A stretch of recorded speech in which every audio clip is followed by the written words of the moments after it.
pense que c'était... déjà ils avaient atteint les profondeurs qu'ils leur suffisaient pour leur pousser les mains. Ouais. Alors que c'était extrêmement dur à travailler. D'accord, aller...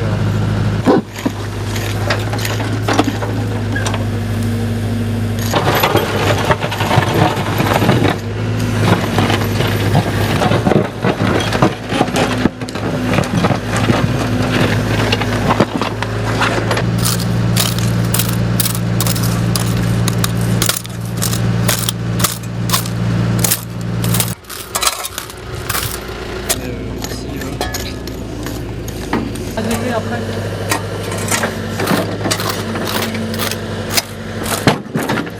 Attention. Ouais, ok.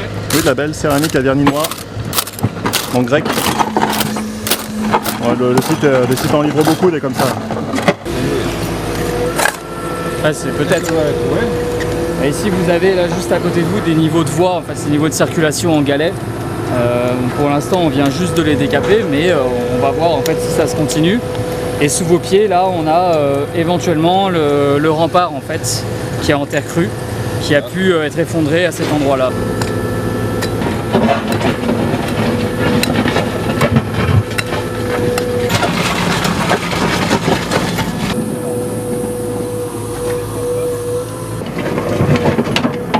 Ah, c'est con.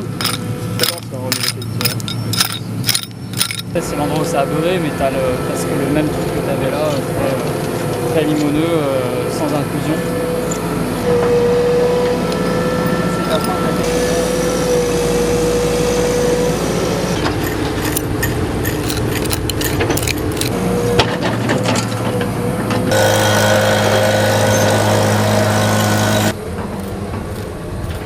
Donc voilà, deuxième jour de décapage, 27 juin 2017.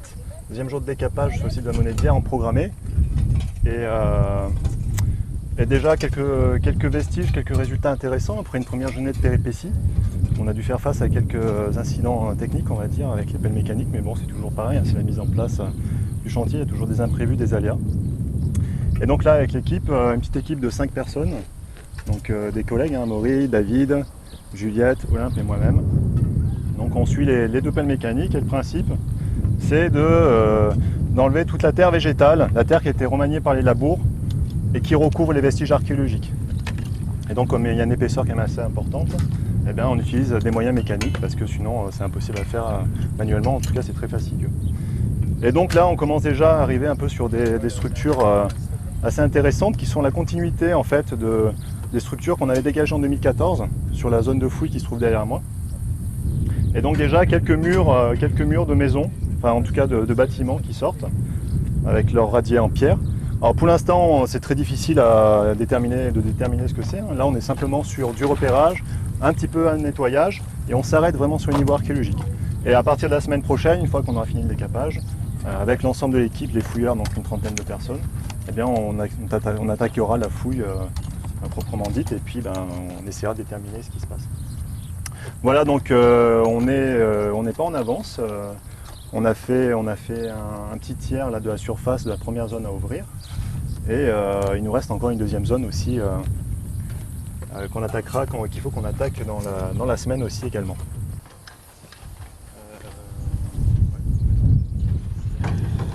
Sur les pattes,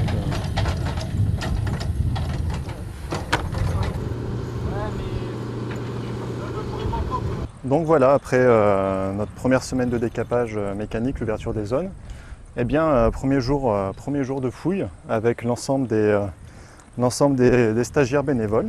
Donc ce sont pour la plupart des étudiants en archéologie qui viennent de différentes universités de France et de Navarre, donc Montpellier, Paris, Bordeaux, Toulouse, Quimper et j'en oublie. Donc aujourd'hui c'est vraiment le démarrage, une bonne petite équipe d'une trentaine de personnes. Et donc vraiment prise de connaissance du terrain pour les stagiaires. Donc là en fait on fait un gros nettoyage général des 2 zones de fouille qui nous permettra d'avoir une vision un peu plus nette des vestiges qui nous attendent. Ça va, ça se passe bien? Pas trop compact, un petit peu? Non, ça va un petit peu à certains endroits, ouais. Mais c'est des choses qui sont différentes aussi, je pense, on est déjà sur les trucs sympas. N'hésitez pas à prendre, j'ai dit tout à l'heure, à prendre le triangle là parce que c'est un peu... Sinon on va rester en surface, on va pas entamer les niveaux là. Donc, Bon là le sédiment super compact, hein, donc tu l'as vu, il n'y a pas grand chose en structure, donc n'hésitez pas Mathieu à vraiment reculer, comme vous faites là, c'est bien là. On chipote pas trop ici, les vestiges sont moins denses que là-bas en fait. Hein.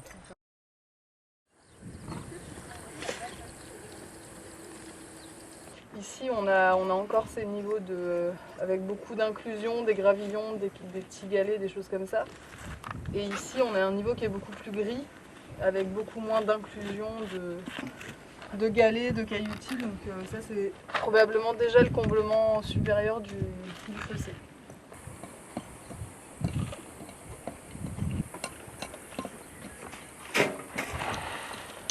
Spécifique, où ils n'ont pas consommé, c'est consommé tous les jours au quotidien, mais ils ont consommé voilà, des bêtes qui... pour l'occasion. Pour l'occasion, voilà. Bon, c'est étonnant. Ça fait partie des traditions. Ouais, non, mais... Donc c'est des dents. Ah ouais. Mais et c'est des dents de quoi? C'est pas trop. Mais...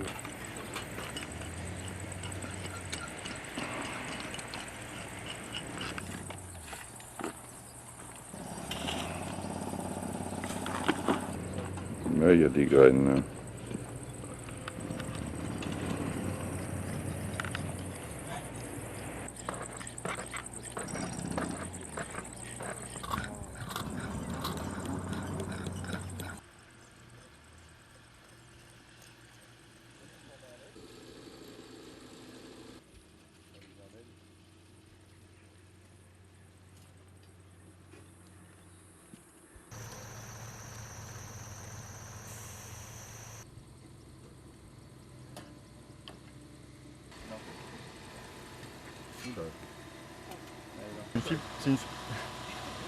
Mais Gaël, elle va te le dire, tiens Gaël.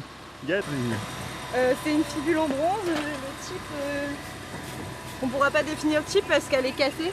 Ah oui, une fibule c'est comme une épingle à nourrice qui servait à fermer les vêtements et qui était très caractéristique d'une période à l'autre avec des décors et des formes différentes. Mais ici elle est incomplète, alors on va pas... En vert ici. Mais elle est incomplète, alors on ne pourra rien dire. Louis, avec Axel, Stan, Fanny et Maria. Donc là on a délimité 2 secteurs de manière un petit peu arbitraire pour démarrer parce que on tâtonne ici au départ. Donc Axel va s'occuper de la bordure nord là, de la moitié est de la zone.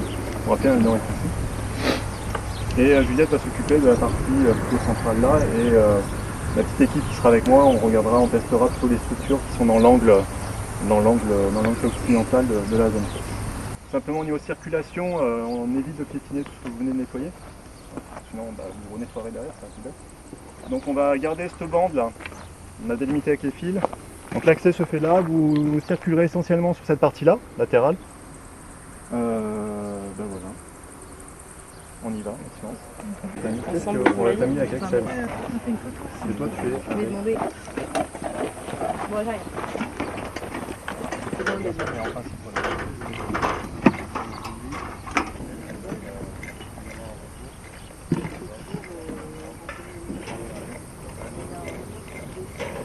Et l'idée c'est de partir de cette tâche pour essayer d'identifier les possibles niveaux parce que là en fait il y a un niveau qui est marqué par la céramique à plat. Puisque quand on a une céramique à plat, généralement ça veut dire que c'est un niveau de vide de circulation. Parce que les gens quand ils disent ils font tomber des trucs et quand ça se pose à plat, ça veut dire que c'est pas du remblai. Les zones cap sont connues. Donc pareil, il va falloir en partant d'ici décaper le niveau supérieur. Cette petite couche là qui vient se déposer sur l'argile rubétier. Oui.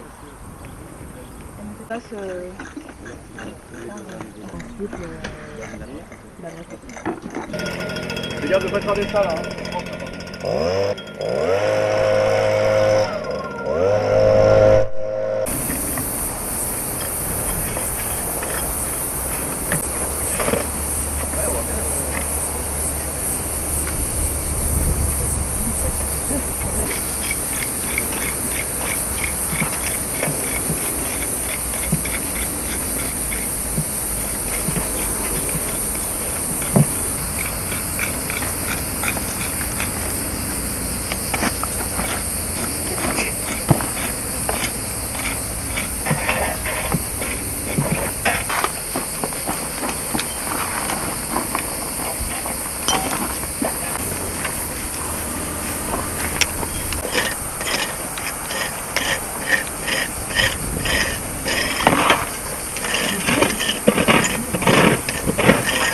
En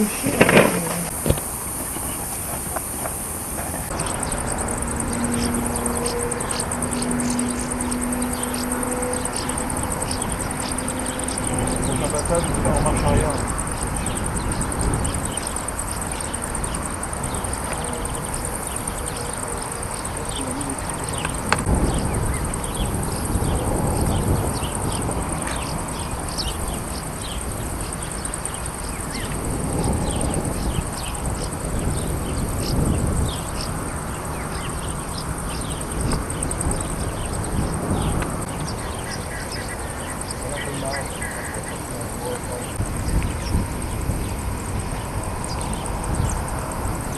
On va avoir des petits cailloux là, franchement.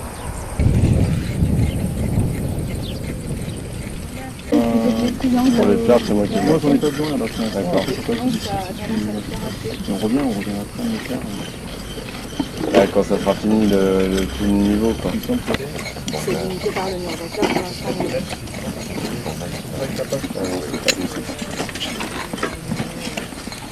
toute façon il y a tellement pas de partie sur la plage. Les pieds qui aiment. Mais là c'est vrai qu'on n'a pas du tout.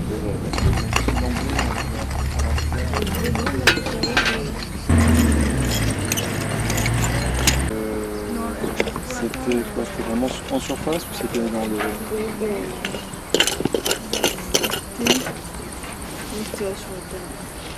Bon voilà pour le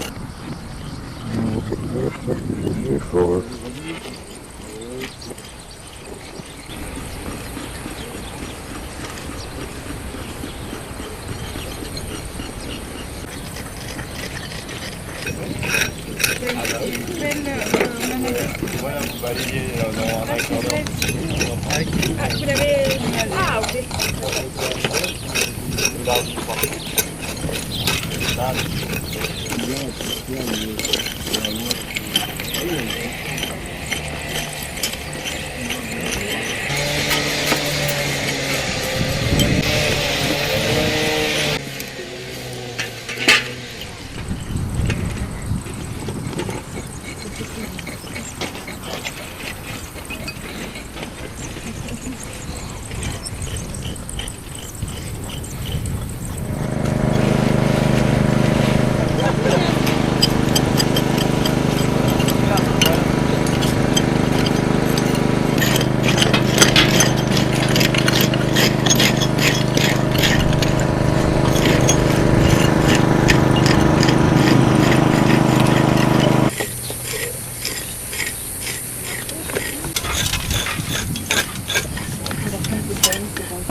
J'ai que à partir du sondage quoi.